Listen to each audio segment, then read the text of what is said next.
The last time I freaked out about anything, like, I think one of my friends was going into, like, seizure mode. That was one of the only times where I started actually panicking about, like, a current situation. I'd be like, oh my god, I have to call 911. And I was so nervous that I low-key forgot, like, the address. The person on the phone was like, okay, I need you to calm down. I need you to tell me what's happening. And I was like, my friend's having a seizure. Or, like, you know, he's about to have a seizure. I'm not really sure if it's a seizure or not. But, like, he doesn't look like he's going to live if you don't come here in the next 7 minutes.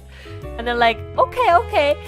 Please tell me your address. And I was like, 2. Sorry, I mean 5. I mean, sorry. I was so panicked. And I was like, oh my god, he's gonna die because, like, I can't remember where we live, and you know, something like that. That was like many years ago, by the way. Good thing, I think, like, when you call the emergency number, they have like this GPS thingy. But like, my head went blank. They're like, okay, so if they're foaming at the mouth, please, like, put them on the side. And I'm like, they're not foaming in the mouth, I think. Like, what's foam? Like, legit, that was me. I was like, I don't know what foam is. Like, what does it look like? They're like, oh, there's, like, stuff coming out of the mouth. I was like, no, there isn't. I think, I don't know. Drooling? Is drooling count? You know, I was so scared. And, like, my friend, after, when they felt better, it was like, thank you so much for being here with me while I was, like, in a state of, like, dying. And I was like, oh, yeah, no problem, bestie. I got you. You almost died in my hands, but it's okay.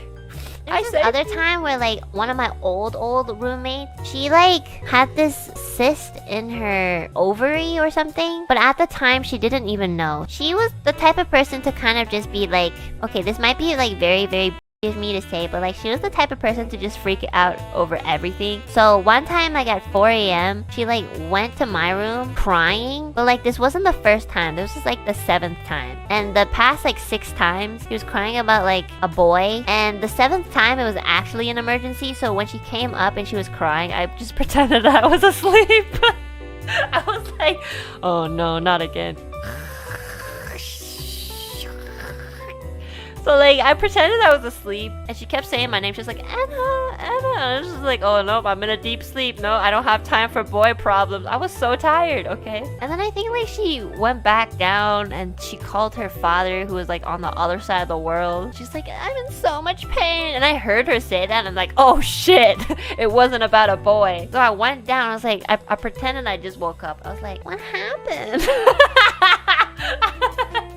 What happened? I heard, like, crying. Like, I heard the whole thing, but, like, you know, I was just like, oh no, like, are you okay? I was just pretending. And I was like, 1 to 10, how painful? And then she's like, 12. And I'm like, okay, let's call the emergency number then. Did you already call 911? She's like, no, I'm on the phone with my dad. And I'm like, low-key, I know the girl was in pain, but, like, what is your dad gonna do? Like, your dad's on the other side of the world. And then the ambulance came, and then the people, like, helped her into the ambulance. They asked me, like, oh, do you want to, like, come with her to the hospital? And I just want you guys to know I wasn't close to her at all. She was just like a roommate. Low-key, I was like, I think you guys got this, you know? I'm not a medical expert, you know? Like, I barely know her. We don't really have a sisterly bond. I don't even think we're really, like, friends or anything. You guys... But then, like, she looked at me and she was like, oh, like, it would be really helpful if you would come with me. And I was like, I have work at, like, 8 a.m. Okay, sure.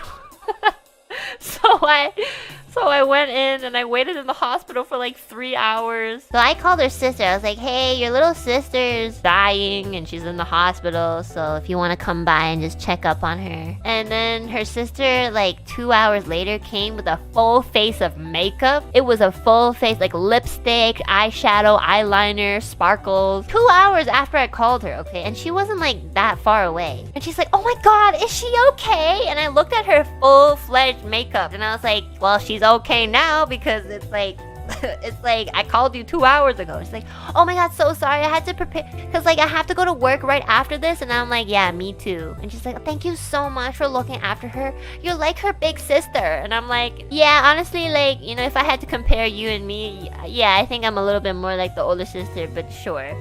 So low-key, I was a bit annoyed. Her sister didn't even cry. She's just like, oh my God, I'm so glad you're okay. And I'm just like, oh my God, I hate all of you. Seriously. I hope this hospital burns down. I was so cranky. Because like the whole time I was with my roommate and she was throwing up from like pain. And I would be like, you know, giving her the bag and I had to smell her puke. I'd give her water, and I'd be like, it's okay, your sister's coming soon. And then 2 hours later, I was like, yeah, it's okay, she's coming, I think. Maybe she fell back asleep, I don't know, but I'm still here, so. Her sister was like, oh yeah, you can go now, like, thank you so much, I'll take over. And I'm like, okay. And I went straight to my workplace. I didn't even brush my hair. At the place that I worked at, I just bought a toothbrush, and I like brushed my teeth there. I told some of my colleagues at that workplace, and they were like, oh my god, is she okay? And low-key, I was just like, no, I'm talking about the situation because I wanted sympathy for me, not for her. I'm tired, and like, I deserve to get paid without being here today, because I think I saved somebody's life. But like, I don't feel like there's much gratitude towards that. I was like, low-key, I feel like I need emotional support because now I have to work at 8 to 5 right after like sleeping 2 hours and like taking care of someone else's sister. What else am I gonna do? Am I gonna pay for her hospital bills too? Like, haha, like. And then I had to deal with all these customers who are like, oh my god, I don't like this like type of jeans. Like, do you have another pair? And I'd be like, I really want to strangle you with these jeans. You know, like, it was just a terrible day. So, you know, yeah, I'm a bitch. But like, I think it's valid sometimes, you know? I'm a bitch, but for valid reasons.